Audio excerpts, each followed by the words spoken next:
Bum bada bum bada bum bada bum bada bum bada bum bum bum. Hello, I'm Matti Mali, aka Hedonistic Actor, and I'm doing once again one extra episode because my Prince of Persia Sands of Time trilogy reviews are going to be in the next week. I'm trying to publish all three of them then, and I'm doing one extra episode just to have something for you in the meantime. On this episode I talk about three games that I used to have as physical copies but have since then given them away for one reason or another. They were all published for Nintendo's handheld consoles, two for 3DS and one for DS. And as for the first game, there's Bravely Default.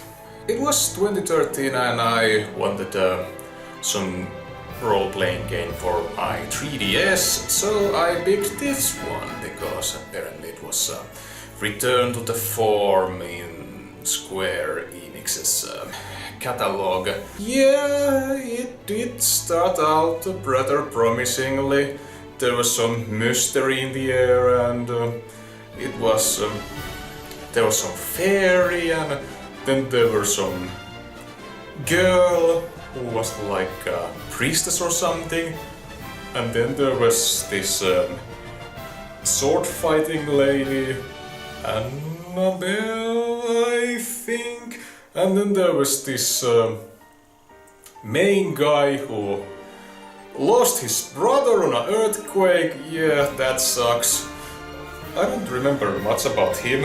And then there was Ring a Bell, this I don't remember who I am guy who's really much sounded like Edwin Tion. The resemblance is uncanny. There was a rather complex battle system and character building stuff, and audio visually it was rather pleasant. I mean, it's 3DS graphics, so it's not the most top tier that there is, but it was pleasant enough and the music was good. But despite trying, the game just didn't click with me. First there is, well, the character building in itself was good. It took way too much time. This game just requires so much grinding. And I often get stuck in many of the bosses because I just to go back and forth and try to level up and stuff. And also I didn't like the voice acting. It had kind of this stylized suck, and despite the somewhat alright story that built up mysteries, the characters kind of felt like that they overdid too much.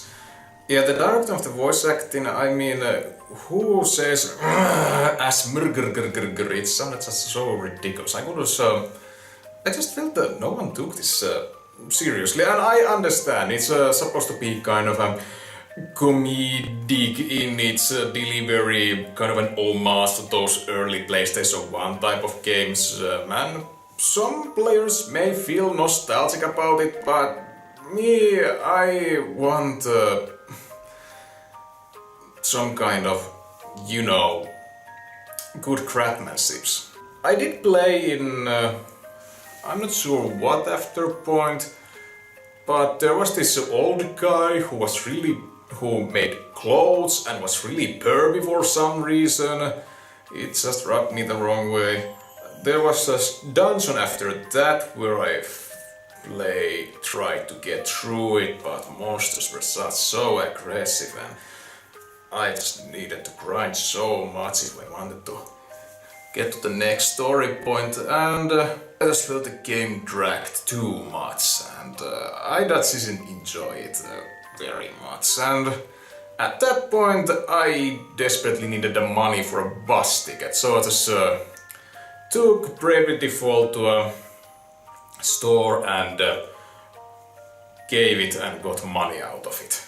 And yep, should have picked Fire Emblem Awakening instead. The next two games I did complete all the way through, and this one even 100% completed.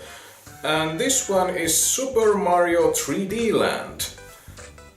Back in the day, the idea of a brand new 3D Mario platformer for a handheld console was such a novel concept, so yeah, I did want that. The story is that there goes all these leaves that can turn you into a raccoon, and Bowser wants them and uses them for his schemes, and he kidnaps the princess, of course. And I kind of admire Super Mario 3D Land's boldness. So, what?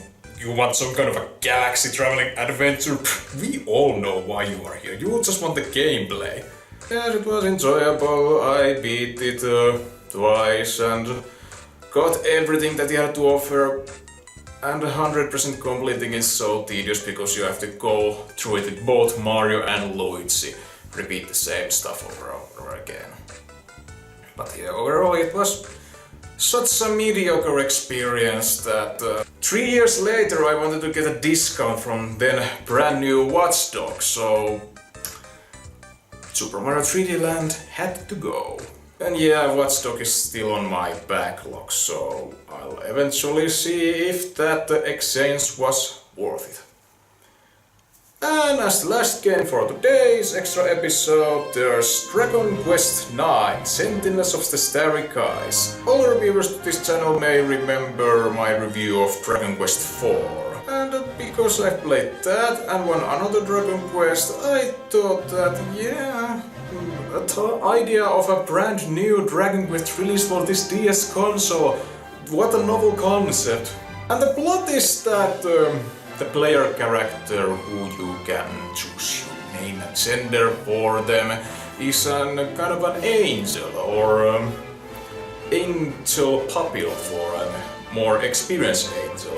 And they are doing great deeds so they can gather some energy and make some great heavenly tree to bloom and the goddess will return. But then some dark force disrupts them and all the fruits fall to the land and cause all kinds of chaos to the landers, and the player character drops down and loses their wings.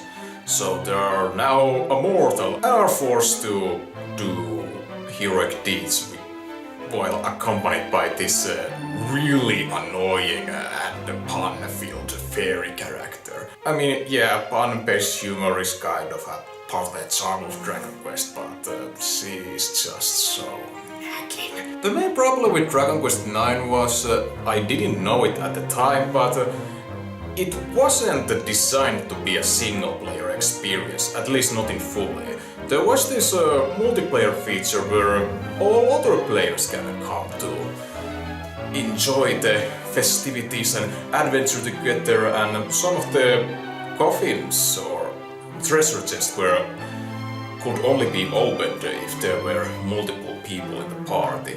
If you remove that social aspects out of it, then the boss feels kind of barren and empty, and there were all these kind of side missions that you had to do. There were decent dramatic moments. I mean, the game is surprisingly bleak. If you really thought... not bleak, melancholy more of. There were some really heavy dramatic moments. And at the end there was this another plot about some ancient evil kingdom that was rising and causing havoc. And I'm not sure if it matched well with the let's help people in their need plot lines that was before it. And then there was the main villain who was just such an axe-driven dude. I mean, I'm glad that they tried to make some kind of changes to the sadistic demon overlord formula, but it just felt that all this conflict was part of some kind of a misunderstanding and it made it really stupid. But yeah, I did beat Dragon Quest IX. Well, I didn't go to the post-game content, and most of that post-game content you can't even do because you need more level ups for managing to complete those super extra dungeons where you can fight all the bosses from the previous games and stuff. And yeah, if you want to know more about Dragon Quest IX, just watch GC Positive's video about it. That's actually more in depth. I had Dragon Quest 9 for like 6 years, and then I wanted to have a discount on the 10 brand new Mirror's Edge Catalyst. Yeah, I got a nice discount and a much better gaming experience that managed to engage me more. So yeah, that was those, and I'll return soon with the Prince of Persia games, and then I'm going to take a break from Mr. Gamebox like a month and a half, and then come back with more content. Until then, thanks for your time.